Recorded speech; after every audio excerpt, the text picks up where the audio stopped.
Prevent the Utah Jazz from getting the win against the Memphis Grizzlies. A funky call late helps the Grizzlies, who take advantage of every opportunity. We're talking about it coming up on POSTCAST.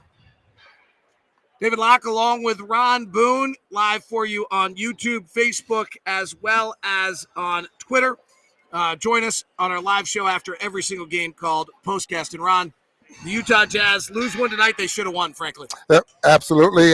15 turnovers, David. Gave up 24 points off those turnovers, but none bigger than the last two the Jazz had in the ballgame. We'll break down two massive turnovers that really swung this game. A strange call late as well.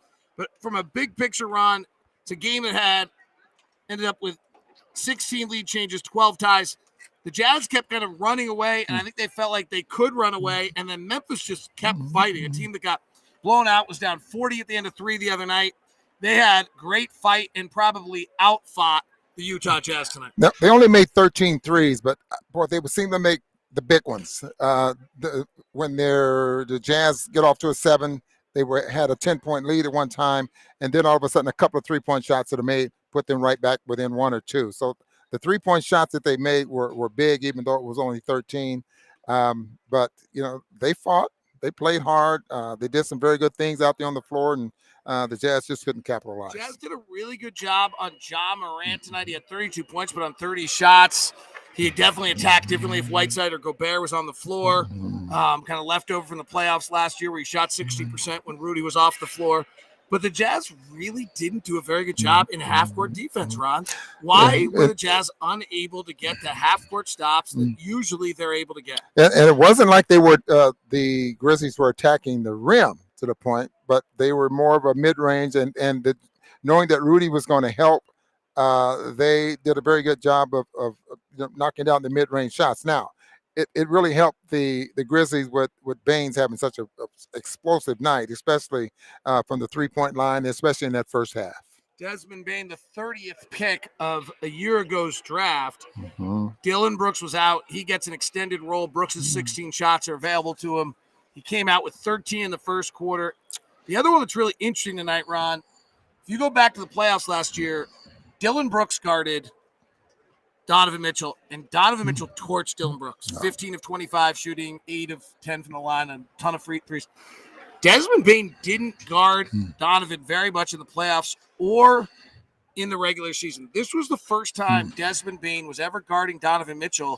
He has the strength to match him, and crazy to say this, Desmond Bane got the best of Donovan Mitchell dramatically on both ends of the floor tonight. Yeah, the two different guys in the way Brooks played him and the way Baines plays him. Brooks tries to be more physical, tries to be strong, tries to be, one of those guys that shows how strong I am, and just try to out physical him. Baines a little bit story, a little bit better foot speed. Try to stay in front of him. Challenged him out on the perimeter when he's trying to drive to the basket. A couple of times he got his hand in and deflected the basketball. So the attack defensively was a little bit different. And, for the most part, I think Donovan just got Brooks in foul trouble quite a bit, didn't he? Two other areas where I want to give Memphis a bunch of credit, and then we'll talk about Jazz's weaknesses tonight. Jazz torched Ja Morant and Steven Adams in the first quarter of this game. It's one of the worst pick-and-roll combinations in the league. The Jazz torched it.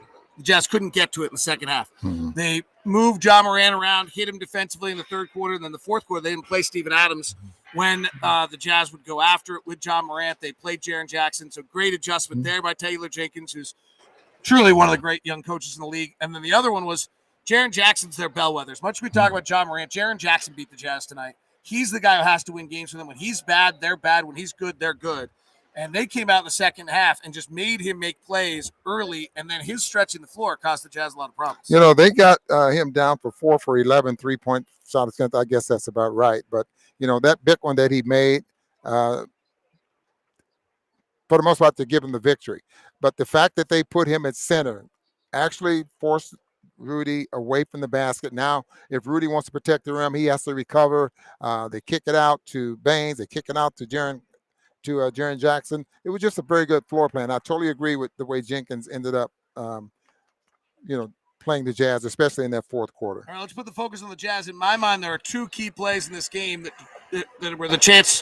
One is it's 103-96. John Morant's still on the bench. You have to beat this team when John Morant's on the bench, particularly if you're a veteran team like the Jazz. And Donovan's on a fast break, and he throws it away. It leads to a fast break the other way that makes it 103-98. Then we don't score, and they make it 101, 103, 101, and John Morant checks back in the game. That swing to me right there was actually where the game was decided. The Jazz had a chance at 103-96 with the ball with Morant on the bench. Get a layup. You're in transition, high opportunity. Go up by 9, have the game. Like, you have the game at that point, and they turn it over. Yeah.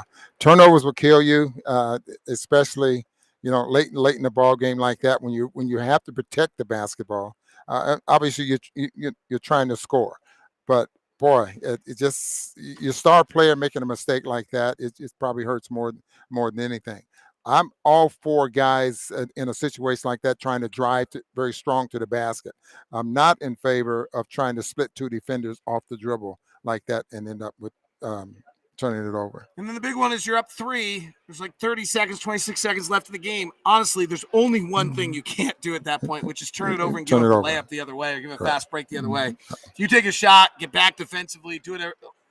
Donovan turns it over and off a dribble, and John Morant takes it the other way, and that then leads to all sorts of shenanigans. But those are the two plays of the night where the Jazz just have to be better because they could have won the game on either of those plays. Yeah, and we can look at the official, all we want. That was a terrible blow whistle call there by the official, but it was a close call by the official there as well.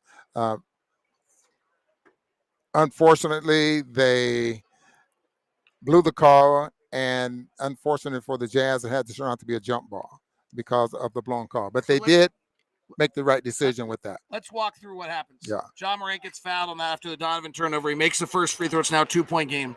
His second free throw sits on the rim. Correct. A little longer than usual.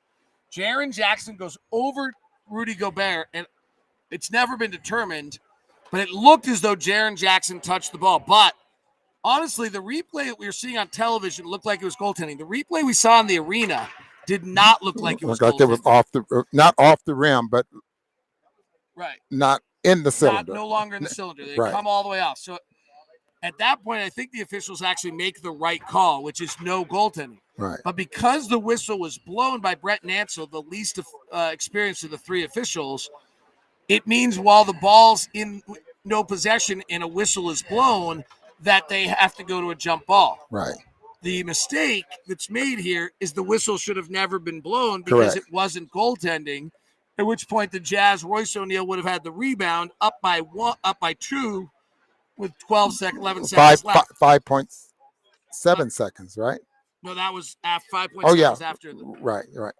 Jump ball, Rudy's not a good jump ball center. He loses most jump balls every night if you actually watch it. They win the jump ball. Nice job. Ron pointed this out. Subtle things. John Morant's a basketball savant. He's incredible. Yeah. He clears off Conley to be able to get the ball, drives, and then brilliant. Doesn't wait for anything, drives. Really great play by Memphis. Jaren Jackson spaces. He brings the defense to him, out to Jackson, and Jackson knocks down. He's not a very good three-point shooter, about 35% on catch and shoot. It's average, and he knocks it down. And then not a great play for the Jazz. I'd have to watch the final play again. Ron and I saw it differently. I thought Joe double clutched a bunch of times before the inbound as though there was something else that he was looking for other than Donovan, so that by the time he got it to Donovan, it was so deep that Donovan had almost nowhere to go. Right. And then Donovan got to his right hand, which he prefers. He probably would have liked to bring it back left. He just didn't have time. Took a terrible fadeaway. It wasn't a great play late by the Jazz, but so those are kind of the pitfalls, and they cost you a basketball game. Yeah, exactly. Couldn't have explained that any better. But got to give Memphis a lot of credit. All right, let's see. One of the close. This is first buzzer beater this year for the most part. Yeah. Why doesn't Quinn run the ball through Conley at the end of the game instead of Donovan on the ISO? And it's hard for me to know, SJ, exactly what you're talking about, whether you're talking about those final plays or whether you're talking about the very last play. I'll do my best. On the very last play, Mike's not a very good isolation one-on-one player. In fact, I think his numbers are pretty poor. He's small. It's hard for him to get that shot off. He needs time. So Donovan's the guy on that final play. He's the only one. On the other plays, on the play where Donovan turns it over, you certainly could decide that you're going to run it through Mike Conley on that final play. He's such a veteran. He's had a pretty solid game. And they did run a lot through Mike Conley. He had the 2 floaters. He hit one, missed the other on it. So everyone calm down about Donovan. I'm a fan of JC. I'm upset of his performance. He's more like a defensive player today. So a lot of questions coming in. I'll try to see if I can get to. Wow, we have a loaded chat room today. Very active chat room. What is leading to the turnovers, Ron? Well, let's use Donovan as an example. I think Donovan's had more turnovers this year because he seemed to be dribbling a little bit more this year and dribbling in traffic a little bit more this year. Now, he's getting to the basket. He loves to get to that right hand, as David just mentioned a few minutes ago. And he's been doing a great job at that. But I think this year he's dribbling in traffic a lot more than he has last year. Now, other turnovers that the Jazz get, they like to move the basketball. I don't think Quinn is upset with some of the turnovers when they're moving the basketball as well as if they're trying to move it. But still, you just still have to make sure of your passes when you're making them. Problem with the 2 turnovers at time is they led to fast break opportunities on the other side. The fact of the matter is that for the game, the Jazz did not have a turnover problem tonight. The Jazz had a 13% turnover rate, which is really low, and they had a 120 offensive rating tonight. So the problem tonight, truthfully, if we're going to micromanage recency bias in those final plays. The problem tonight is the Jazz had another not very good defensive night. Right now, the Jazz are an average defensive team, and that is not what makes them. That's not what makes them a great basketball team. Yeah, well, they have to get better. Also, what we were expecting, David, was a fast basketball game by the Memphis Grizzlies. Did not see that in their first half. They had still ended up with 18 fast break points. So with that, I don't know. We just have to go get Oklahoma City and forget about this basketball game and move forward. Good performance by Memphis. Really, a lot of really strong elements by Taylor Jenkins and his crew tonight. And the Jazz made the plays, made the plays to lose the game. I hate to say that, but they had chances to knock the game out and they didn't do it. On behalf of Ron, I'm David. Have a good night.